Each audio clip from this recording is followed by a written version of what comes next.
नहमदुहु व नुसल्ली व नुसल्ली अला रसूलिहिल करीम अम्मा बाद फ़ौज़ बिल्लाहि मिनश्शैतानिर रजीम बिस्मिल्लाहिर रहमानिर रहीम।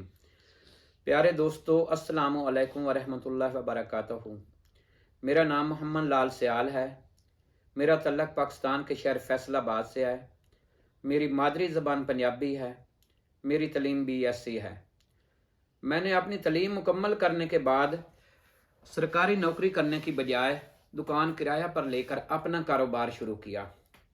मेरी दुकान का मालिक कादियानी मज़हब से तल्लक रखता था, जो बज़ाहिर बहुत अच्छा, मिलनसार और मजहबी गुफ्तगू करके कादियानियत की तबलीग करने का शौकीन था। मुझे चूँकि ज़्यादा मजहबी इल्म नहीं था, इसलिए मैं उसके साथ बहस मुबासा से ना सिर्फ गुरेज करता बल्कि अपने काम से काम रखता। लेकिन बाद अज़ां जब लोगों के साथ वो गुफ्तगू करता तो आस्ता आस्ता मुझे भी शौक़ पैदा हुआ कि मैं भी उसके साथ बहस मुबासा करूं। लिहाजा मैंने एक दिन उससे चंद सवालात किए जिनका वो कोई खातिर खा जवाब ना दे सका, तो मैंने ना सिर्फ उसे तबलीग से मना किया बल्कि उसके पास आने वाले लोगों को भी इशारों से रोकना शुरू कर दिया। तो एक दिन उसके पास दो दोस्त आए जिन्हें मैंने इशारा से मना किया, तो जाते हुए उन्होंने मुझे रोड पर आने का इशारा किया। जब मैं रोड पर गया तो उन्होंने मुझे बताया कि हम ख़त्म नबूवत पर काम करते हैं। आज तो हमने इसकी बातें सुनी हैं, लेकिन अगले हफ्ते जब आएंगे तो हम भी इसे सुनाएंगे। लेकिन अगले हफ्ते जब वो आए तो उनकी दुकान मालिक से मुलाकात ना हो सकी, तो उन्होंने मुझे कहा कि आप किसी और कादियानी से हमारी मुलाकात करवा दें। मेरी चूंकि दुकान मालिक की वजह से काफ़ी कादियानियों से वाकफियत हो चुकी थी, तो मैंने एक कादियानी को फ़ोन किया जो थोड़ी ही देर में आ गया और मुझे और उन दोस्तों को लेकर अपने घर चला गया। यहाँ पर उन दोस्तों ने उससे 4 सवाल किए जिनका वो कोई जवाब ना दे सका, लेकिन उसने वादा किया कि मैं चंद दिन में मुरब्बी का बंदोबस्त करके आपके सवालों के जवाब ले दूंगा। लेकिन दूसरे ही दिन असर के टाइम उसने मुझे फ़ोन किया कि लाल भाई, आप उन दोस्तों को लेकर मगरब के फ़ौरन बाद आ जाएं, मैंने मुरब्बी का बंदोबस्त कर दिया है। लेकिन जब मैंने उन दोस्तों से रब्ता किया तो वो किसी मसरूफियत की वजह से ना आ सके। लिहाजा मैंने ख़ुद ही मगरब के फ़ौरन बाद जाने का प्रोग्राम बनाया और मैं मगरब के फ़ौरन बाद ही वहाँ पहुँच गया। यहाँ पर उन्होंने मुझे एक बड़े से कमरे में बिठाया। थोड़ी देर बाद 15 से 20 लोग कमरे में दाखिल हुए, जिनमें से ज़्यादा मेरे वाकिफ़ थे, और उनमें से एक ने कैद आज़म नुमा टोपी अपने सर पर रखी हुई थी, जिसने आते ही पूछा कि हाँ भाई, आपको क्या मसला है। तो मैंने उसको बताया कि मुझे मसला नहीं है, जिनको मसला था वो तो नहीं आ सके, आप मुझे ही कुछ बता दें। तो उसने कहा कि मैं कोई फारिग नहीं हूँ कि आपको बताऊँ, लिहाजा अगर आपके सवालों के जवाब कुरान और हदीस से दे दूं तो आपको अहमदी होना पड़ेगा। मैंने उसको कहा कि ये कौन सी बात है कि आप अगर सवालों के जवाब देते हैं तो अहमदी होना पड़ेगा। आप ये तो कह सकते हैं कि अगर आप मेरे सवालों के जवाब कुरान और हदीस से देते हैं तो मैं गौर करने के लिए तो चलो तैयार हो सकता हूँ। ये कहना कि आप अहमदी हो जाएं, ये कहाँ की शर्त है। तो उसने कहा कि आप जो सरकारी मुसलमान हो, आप लोगों के मौलवी, और आप ऐसा ही करते हो कि आप ना कुरान की बात मानते हो और ना हदीस की बात मानते हो। लिहाजा अगर आपके सवालों के जवाब कुरान और हदीस से मैं दे दूं तो आपको अहमदी होना पड़ेगा। इस दौरान वहाँ पर मौजूद लोगों ने भी बारी बारी ये कहना शुरू कर दिया कि लाल भाई, आप बड़े सियाने हो, अगर आपके सवालों के जवाब कुरान और हदीस से मिल जाए तो आपको अहमदी होने में कौन सा हरज है। हम भी मुसलमान हैं, आप भी मुसलमान हैं, ये है वो। तो उन्होंने मुझे कंफ्यूज करना शुरू कर दिया। इस दौरान उन्होंने खुद ही कहा कि लाल भाई, आप सवाल करें, और मुरब्बी साहब को उन्होंने बोला कि मुरब्बी साहब, आप अगर कुरान और हदीस से इसके सवालों के जवाब दे देंगे तो लाल भाई अहमदी हो जाएंगे, क्योंकि ये बहुत समझदार हैं, ये है वो है।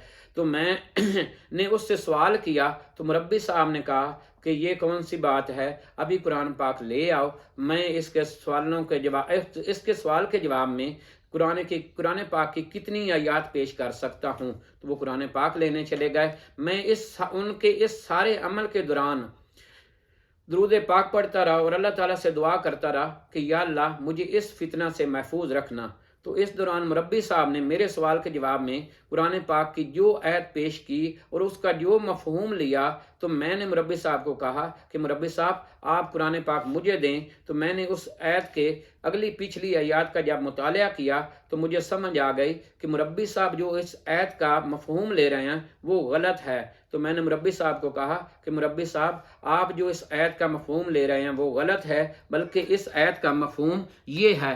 تو مربی صاحب کے ساتھ اس پر میری بحث چل گئی۔ اس دوران مربی صاحب نے کہا چلو یار اس آیت کو چھوڑ دیتے ہیں، میں دوسری آیت پیش کر دیتا ہوں۔ تو جب مربی صاحب دوسری آیت نکالنے لگے تو میں اس دوران بھی درود پاک پڑھتا اور اللہ تعالیٰ سے دعا کرتا کہ یا اللہ مجھے اس فتنہ سے محفوظ رکھنا۔ تو مربی صاحب نے جب دوسری آیت پیش کی اور اس کا مفہوم جو مربی صاحب نے لیا وہ بھی اسی طرح میں نے الحمدللہ اللہ تعالیٰ کی مدد سے غلط ثابت کر دیا۔ تو مربی صاحب نے پھر اسی طرح تیسری آیت پیش کی، چوتھی پیش کی، مربی صاحب آیات پیش کرتے جاتے اور میں الحمدللہ اللہ تعالیٰ کی مدد سے اس کا لیا گیا مفہوم غلط ثابت کرتا جا رہا تھا۔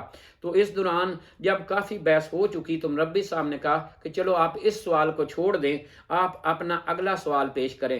تو میں نے اگلا سوال پیش کیا تو اس پر بھی اسی طرح بحث ہوتی رہی اور الحمدللہ اللہ تعالیٰ کی مدد اور درود پاک کی برکت سے میں اس کے لیے گئے مفہوم کو غلط ثابت کرتا رہا۔ تو اس دوران جب دوسرا سوال، پھر تیسرا سوال، جب چوتھا سوال میں نے کیا تو اس کا جواب کے دوران ہی مربی صاحب نے کہا کہ ہماری بحث 7 بجے شروع ہوئی تھی اور اب رات کے 3 بج چکے ہیں، مسلسل 8 گھنٹے سے ہم بحث کر رہے ہیں، لہٰذا آپ کے سوالوں کے جواب آپ کو ملے ہیں یا نہیں ملے ہیں، لہٰذا اب اس بحث کو ختم کرتے ہیں اور آپ مجھے بتائیں کہ آپ کا عیسیٰ علیہ السلام کے بارے میں کیا عقیدہ ہے۔ تو میں نے اسے بتایا کہ میرا آپ کے ساتھ صرف 4 سوالوں کی بات تھی، نہ کہ کوئی آگے عقیدہ بیان کرنے والا کوئی طے تھا، تو لہٰذا اس بات کو چھوڑیے اور مجھے جانے دیجیے۔ تو اس نے کہا کہ نہیں آپ مجھے بتائیے۔ تو میں نے آخر کار اسے مسلمانوں والا عقیدہ جو عیسیٰ علیہ السلام کے بارے وہ بتایا۔ تو اس نے کہا جی وہ آسمان پر ہیں تو وہ وہاں پیشاب کیسے کرتے ہوں گے؟ آپ کا لوگوں کا عقیدہ ہے کہ جب وہ واپس آئیں گے تو سور کو قتل کریں گے، تو انگریزوں نے کیونکہ سوروں کے باڑے بنا رکھے ہیں، لہٰذا جب وہ سوروں کو قتل کرنے جائیں گے تو انگریز فیر مار دیں گے، یہ ہے وہ، تو وہ ایسے گستاخی کرنے لگا اور مجھے کہا کہ آپ میں اگر اتنی ہمت ہے تو آپ قرآن و حدیث سے میرے ساتھ حیات وفات عیسیٰ پر بحث کر لیں۔ تو میں کیونکہ ذہنی طور پر کافی تھک چکا تھا لہٰذا میں واپس آ گیا۔ آتے ہی مجھے بخار ہو گیا اور صبح ہی وہ دوست پہنچ گئے۔ میں نے ان کو رات والی ساری بات بتائی اور ان کو مربی صاحب کے آخری چیلنج بھی بتایا کہ مربی صاحب کہہ رہے تھے کہ اگر آپ میں ہمت ہے تو میرے ساتھ حیات وفات عیسیٰ پر قرآن و حدیث سے بحث کر لیں۔ تو میں چاہتا ہوں کہ میں اس کے ساتھ اس پر بحث کروں۔ تو انہوں نے کہا اس کے لیے آپ کو کافی محنت کرنی پڑے گی۔ میں نے کہا کہ آخر کون سا طریقہ؟ تو انہوں نے کہا اس کے لیے آپ کو قادیانی کتب حاصل کرنی پڑیں گی۔ میں نے کہا وہ کہاں سے ملیں گی؟ تو انہوں نے مجھے بتایا کہ آپ کو قادیانی کتب چناب نگر جو کہ جس کا سابقہ نام ربوہ ہے وہاں سے ملیں گی۔ تو میں نے اسی وقت دکان مالک کے نواسے ابن المہدی جو آج کل جرمنی میں موجود ہیں لیکن اس وقت چناب نگر میں موجود تھے، اس سے رابطہ کیا۔ اس نے کہا کہ آپ ابھی آ جائیں، میں آپ کو اپنی کتب لے دیتا ہوں۔ تو میں اور میرا دوست اسی وقت موٹر سائیکل پر بیٹھ کر چناب نگر چلے گئے۔ وہاں ابن المہدی نے احمدیہ بک ڈپو کے مالک شکور بھائی چشمے والے سے نہ صرف ہماری ملاقات کروائی بلکہ ان کو کہا کہ یہ لوگ جس قسم کی اور جتنی بھی کتابیں آپ سے لینا چاہیں میری گارنٹی ہے کہ یہ کوئی ایسی کارروائی نہیں کریں گے۔ اسی طرح اس نے ہمیں جماعت احمدیہ کے مختلف دفاتر کا بھی وزٹ کروایا اور وہاں بڑے بڑے مربی صاحبان سے نہ صرف ہماری ملاقات کروائی بلکہ ان کو بھی کہا کہ اگر یہ لوگ آپ سے کوئی سوال کریں یا کوئی بحث و مباحثہ کریں تو آپ ان کے سوالوں کے جوابات دینا، اور اگر ان کی طرف سے کوئی بھی کارروائی ہوگی تو اس کا ذمہ دار میں ہوں گا۔ لہٰذا اس دن تو شام تک ہم وہاں رہیں اور آتے ہوئے شکور بھائی چشمے والا سے صرف روحانی خزان کا سیٹ حاصل کیا اور آ کر میں نے رات دن اس کا مطالعہ شروع کر دیا۔ مسلسل 3-4 دن مطالعہ کرنے کے بعد میں اور میرا دوست صبح ہی چناب نگر دوبارہ چلے گئے اور وہاں مختلف دفاتر میں مربی صاحبان سے جو کچھ میں نے روحانی خزان کا مطالعہ کیا تھا اس پر ڈسکس کیا اور حاصل کیا کہ آخر یہ لوگ کیا کرتے ہیں۔ اس دوران پھر शकूर भाई चश्मे वाले से कुछ किताबें हासिल की और वापस आ गए और रात भर उसका फिर मुतालिया किया और दूसरे दिन फिर चले गए। इसी तरह तीसरे दिन भी चले गए और वहाँ मुख्तलिफ मुरब्बी साहबान से और मुख्तलिफ लोगों से मुलाकात करते और जो कुछ मुतालिया करते उस पर डिस्कस करते कि आखिर ये कितने पानी में हैं। और इस दौरान मुख्तलिफ लोगों से मुलाकातें होती जो नए नए कादियानी होते और पता चलता कि आखिर ये लोग कादियानी क्यों हुए। तो इस दौरान हमारा एक सिलसिला चल निकला कि हम लगातार हफ्ते में कमो बेश 3 से 4 दिन रोज़ाना जाते और ये सिलसिला तकरीबन 7 साल चलता रहा। इस दौरान मुरब्बी साहबान ने बड़ा हमारे साथ तामन किया और उनसे काफ़ी मालूमात हासिल हुई। और इस दौरान मुझे जुनून की हद तक मुतालिया का भी शौक़ हो चुका था। मैं जुनून की हद तक मुतालिया करता और उस पर मुरब्बी साहबान से डिस्कस करता, जिससे मेरे इल्म में काफ़ी इजाफा हुआ। इस दौरान एक नई बात भी हमें वहाँ से पता चला कि हमारी मस्जिद के काफ़ी लोग जो इमाम हैं वो भी कादियानी हो चुके हैं। तो उनमें से एक से हमारी मुलाकात हुई और अल्हम्दुलिल्लाह हमारे मेरी और मेरे दोस्त की उसके साथ डिस्कस हुई तो उसने अल्हम्दुलिल्लाह इस्लाम कबूल कर लिया। जिसने फिर एक आगे मौलवी का नंबर दिया, उससे भी रब्ता हुआ और उसके साथ हमारी मुसलसल 7 घंटे तक बहस होती रही। जिसके बाद अल्हम्दुलिल्लाह उसने ने भी अल्लाह ताला के फजल व करम से इस्लाम कबूल कर लिया।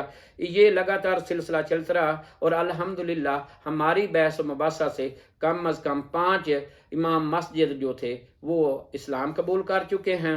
बाकी भी कुछ रहते हैं, लेकिन मैं किसी का भी ना मुरब्बी का नाम लूँगा और ना ही किसी मौलवी का नाम लूँगा, क्योंकि मेरी वजह से किसी पर कोई ऐसे मुसीबत ना आए। तो ये सिलसिला 7 साल तक चलता रहा। इसके बाद हुकूमत की तरफ से जमात अहमदिया पर पाबंदी लग गई और शकूर भाई चश्मे वाले पकड़े गए। जिसके बाद ना सिर्फ किताबें मिलना बंद हो गई बल्कि जनाब नगर में मुरब्बी साहबान का भी गुफ्तगू करने का सिलसिला बहुत हद तक ख़त्म हो गया। इसके बाद मैंने बड़ी हद तक मुतालिया शुरू किया और मुख्तलिफ लोगों से मिलता रहा। इस दौरान मैंने न सिर्फ कादियानियत बल्कि ईसाइयत और दूसरे मज़हब बहाई मज़हब जिनका तल्लुक़ ईरान से है उनका भी मुतालिया किया और उनके लोगों से भी मिला और उनके साथ भी काफ़ी गुफ्तगू शनीद की। मैं आप चाहता हूँ कि मैंने इन तकरीबन लगातार 10 साल के दौरान जो कुछ इल्मी या मुतालिया किया है या लोगों से मुलाकात करके जो कुछ हासिल किया, मैं आप चाहता हूँ कि मैं वो आप लोगों तक भी पहुँचाऊँ ताकि आप लोग भी उससे मुस्तफ़ीद हो सकें।